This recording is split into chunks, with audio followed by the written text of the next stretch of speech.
उत्तराखंड के निवासियों को जल्द ही अपने लिव इन रिलेशनशिप्स का रजिस्ट्रेशन करना होगा या फिर 3 महीने तक की कैद और 10,000 रुपये तक का जुर्माना भरना होगा। लेकिन ऐसा तब होगा जब स्टेट गवर्नमेंट मंगलवार की सुबह विधानसभा में पेश एक नया बिल लागू करेगी। The uniform civil code of Uttarakhand 2024 कहा जाने वाला ये बिल राज्य में मैरिज, डिवोर्स और सक्सेशन को नियंत्रित करने वाले रिलीजन बेस्ड व्यक्तिगत कानूनों को समान कानूनों से बदलने का प्रयास करेगा। भारत में पहली बार ये बिल लिव इन रिलेशनशिप्स के एक्सटेंसिव रेगुलेशंस की भी शुरुआत करता है, जहां अब तक देश में क्लियर लीगल स्टेटस की कमी है। लेकिन अभी आप ये सोच रहे होंगे कि आखिर सरकार इन सब चीजों पर अपना समय बर्बाद क्यों कर रही है।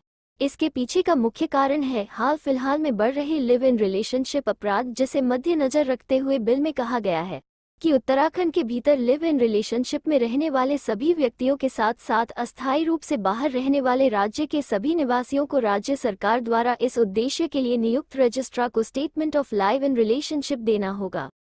बिल लिव इन रिलेशनशिप को एक पुरुष और एक महिला के बीच शादी की प्रकृति के रिश्ते के माध्यम से एक साझा घर में रहने के रिश्ते के रूप में परिभाषित करता है।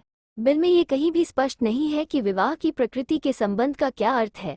हालांकि परिभाषा से जो स्पष्ट है वो ये है कि इसमें केवल हेटेरोसेक्सुअल जोड़े ही शामिल हैं। इस स्टेटमेंट के प्राप्त होने पर रजिस्ट्रार 30 दिनों के भीतर जांच करके रिश्ते को वेरीफाई करेगा कि यह रिश्ता बिल के क्लॉज 380 द्वारा वर्जित तो नहीं है। खंड 380 उन लिव इन रिलेशनशिप्स के पंजीकरण पर रोक लगाता है जहां कम से कम एक साथी पहले से ही शादीशुदा हो या फिर लिव इन रिलेशनशिप में पहले से ही है। इसके अलावा नाबालिग प्रेमियों का भी लिविंग में रहना मना है। साथ ही जिनका खून का रिश्ता है या फिर विवाह से संबंधित भागीदारी के बीच लिव इन संबंधों पर भी प्रतिबंध लगाता है। साथ ही जब किसी एक साथी की सहमति जबरदस्ती या गलत बयानी से प्राप्त की गई हो।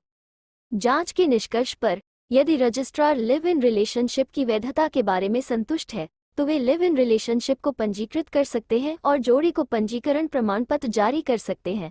रजिस्ट्रार उनके द्वारा प्राप्त लिव इन रिलेशनशिप के सभी बयानों को उस पुलिस स्टेशन के प्रभारी अधिकारी को भी भेज देगा जिसके अधिकार क्षेत्र में युगल रहते हैं।